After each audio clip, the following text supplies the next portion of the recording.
Thanks for joining us. I'm Laura Hoffman. And I'm Kyle Bloyd.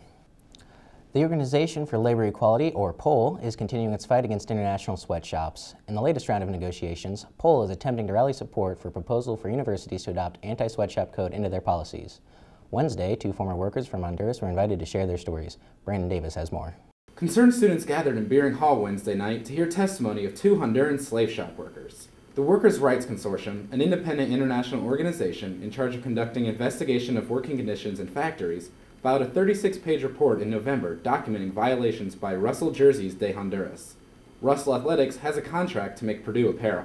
Former workers Moises Elias Montoyas Alvarado and Norma Estela Mejia Castellanos spoke to students through the use of interpreters. This exploitation today is taking place not only in this type of factories or plant, but most everywhere where there is, labor involved. In January, workers at the Honduran plant attempted to form a union to ensure fair wages and were subsequently fired. En una ocasión, un asistente de gerencia.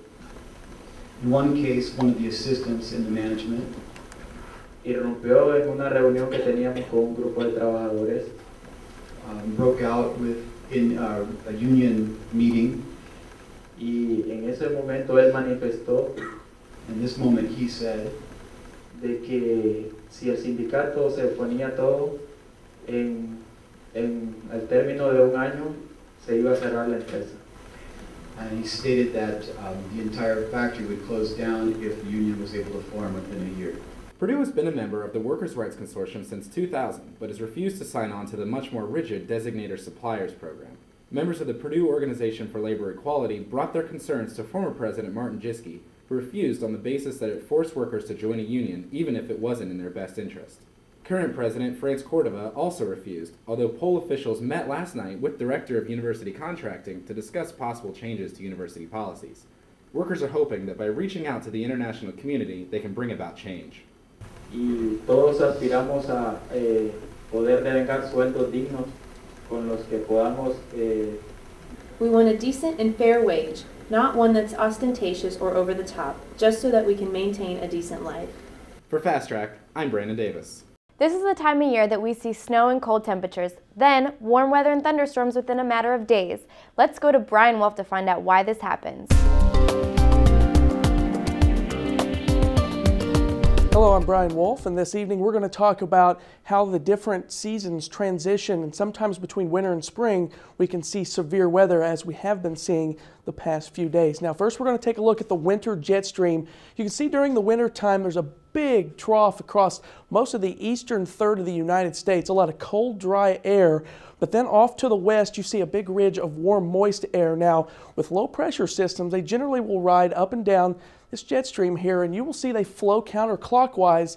And so whenever there is moisture during this jet stream setup, we just see snow around the area. Now, if we come back and look at the spring jet stream setup, you can see the jet stream has moved a little bit farther to the north, trapping that cold air up in southeastern Canada. There's a lot of warm, moist air to our south. So during the spring, that jet stream is not far enough north that we don't see any severe weather, but we don't see nearly as much as we see when the seasons clash, and that is the next slide here, clash of the seasons. You see this jet stream, it's a little bit farther to the south, kind of in between what we see during the winter and the spring, right across Indiana really, and that's where you see the cold dry air from the north and the warm moist air from the south really kind of meet up, and we see a lot of thunderstorm development.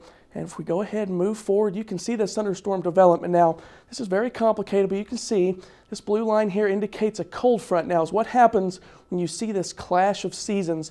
This cold air coming in from the north, and it forces the warm air to rise up in the atmosphere, thus forming cumulonimbus incus clouds, which the incus, and you see the anvil here, and that's what we see thunderstorms develop, and that's why we see severe weather as we transition out of winter and into spring. So let's toss it back to Laura and Kyle in the studio. In a struggling economy, students are having a hard time finding a job.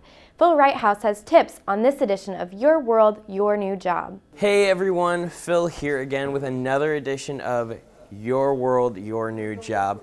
Today, last week we talked about resumes and how to build your resume up. This week we're talking about something very new in the job market. It's called personal branding. Now in the next couple weeks we'll be talking more and more about this, but I wanted to go over just a few quick tips on what personal brands are and why you should use them. One of the first things you need to know about personal branding is that they're both professional and personal. One of the benefits of personal brands is that it really combines your professional skills, how you can benefit a certain job, with your personal skills and what makes you you and what makes you a valuable member to any company. The second thing about personal brands is that they're unique and new. They're very new to the job search market, so a lot of people are still very excited by them, and the limits to what personal brands can do really haven't been tested yet. And mainly when you're thinking about your personal brand, think about how you describe yourself to an employer in 2 sentences. That's really all the space you have to get your message across.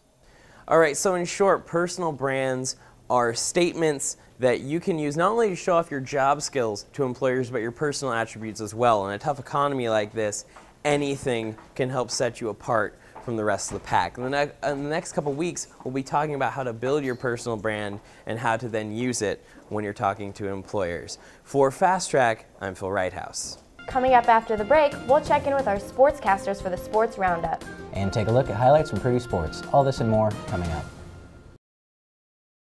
After a long day of classes and studying on campus, walking back alone in the dark may not be the safest way to get back to your residence hall or apartment.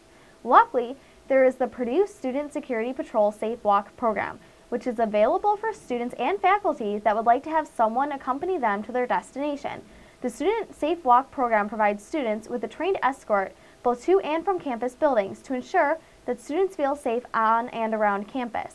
If you find yourself in need of assistance, you can call 494-SAFE for a safe walker.